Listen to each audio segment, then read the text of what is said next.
अभी महाराष्ट्र में हम लोगों ने जो रॉलेट जुगाड़ है, जो कि ऑनलाइन गेम है, और उसमें जीरो से लेकर के 36 आंकड़े पर लगा करके लोग उसमें पैसे हारते या जीतते हैं, उस पर हम लोगों ने कार्रवाई की है। और उसके अंतर्गत करीबन पिछले 3 महीने में हम लोगों ने 14 केसेस किए हैं। और ये जो ऑनलाइन गेमिंग ऐप है, ये कम्प्लीटली इलीगल है। और ये इलीगल इसलिए है क्योंकि वो पहला तो जो गैम्बलिंग एक्ट है, महाराष्ट्र का गैम्बलिंग एक्ट जो है, उसके अंतर्गत ये गैम्बलिंग है। दूसरा, ये जीएसटी भी नहीं भरते हैं।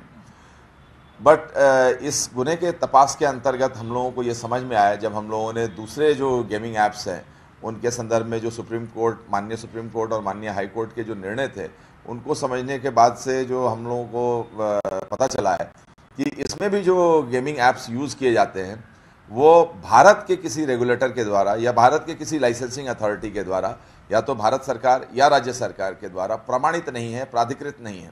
और ये क्लेम करते हैं कि ये यूनाइटेड किंगडम के किसी सॉफ्टवेयर एजेंसी के द्वारा ये प्रमाणित है, और इसलिए ये गेम ऑफ स्किल है, और इसके द्वारा कोई भी फसौणुक नहीं होती है, किसी की भी चीटिंग नहीं होती है, और ये जो है वो गेमिंग या गैम्बलिंग के अंतर्गत नहीं आता है।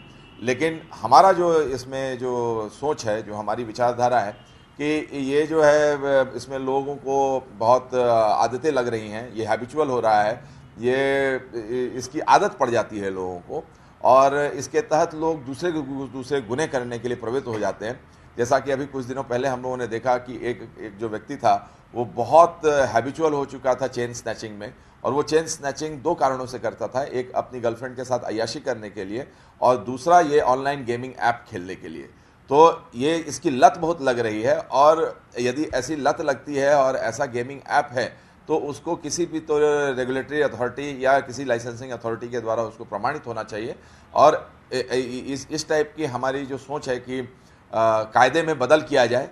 जो गैम्बलिंग एक्ट है उसमें ज़्यादा से ज़्यादा शिक्षा 2 साल की है, और इसके तहत हम लोग उसमें MCOCA कायदे अंतर्गत हम लोग कार्रवाई नहीं कर पा रहे हैं।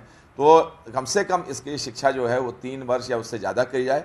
और जो नेशनल सिक्योरिटी एक्ट के तहत पर जो MPDA का जो कानून बना हुआ है, उसमें भी इस टाइप के गेमिंग ऐप्स के थ्रू यदि लोगों की फसौणुक की जा रही हो, उन लोगों की चीटिंग की जा रही हो, तो उन लोगों को भी जो 1 वर्ष के लिए जो हम लोग जेल में भेजते हैं, उसका प्रावधान किया जाए। ऐसा 2 हम लोगों ने माननीय विधानसभा की समिति के सामने रखा है, और वो कायदा बनाते हैं। उन लोगों ने इस पर बताया कि आगे की कार्रवाई होगी, और हम माननीय पुलिस महासंचालक के मार्फत भी शासन को इसकी रिक्वेस्ट करने जा रहे हैं। मराठीमध्ये पण सांगितलं. जे कायदा आहेत, महाराष्ट्र जुगार प्रतिबंध कायदा, त्या अंतर्गत जे सर्वाधिक शिक्षा आहेत ते 2 वर्षाची आहेत.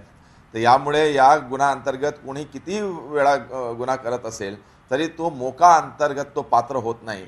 म्हणून अशा गुन्ह्यावर आला बसवण्यासाठी आपल्याला कमीत कमी 3 वर्षाची शिक्षाची तरतूद या गुन्ह्यामध्ये असली पाहिजे.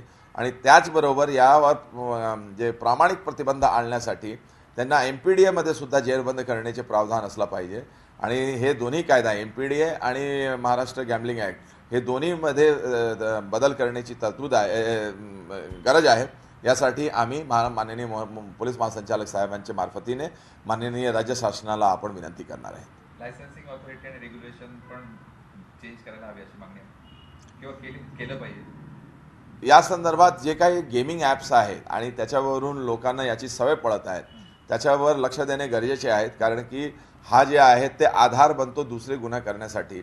आणि हे जे काही गेमिंग ॲप्स आहेत ज्याच्यावरून जुगारसारखे परिस्थिती निर्माण होते, त्याच्यावर कुठला तरी एक लायसन्सिंग अथॉरिटी किंवा एक रेग्युलेटरी अथॉरिटी असावी, असा माझ्या स्पष्ट मत आहे. सर, या सर्व प्रकार अनेक वेळेस आपल्या मुलांना पाठीशी घालतात, तर तुम्ही काय आवाहन करणार त्या पेरेंट्सला सुद्धा की त्यांनी काय लक्ष दिलं पाहिजे आपल्या मुलांकडे? सध्या जे गेमिंग ॲप्स आहेत याच्यामध्ये पेरेंट्सचे रोल आहे, पण हे जे गेम आहेत ते खूप वयस्कर लोक खेळत आहेत. याच्यामध्ये जे खेळणारे लोक आहेत त्यांची वयोगट जे आहेत ते 25पेक्षा जास्त आहे. आणि यामुळे पेरेंट्सचे रोल जे आहेत ते फार लिमिटेड आहेत. पेरेंट्सचे रोल जे आहेत ते टीनएजर्ससाठी खूप महत्त्वाचे ठरतात.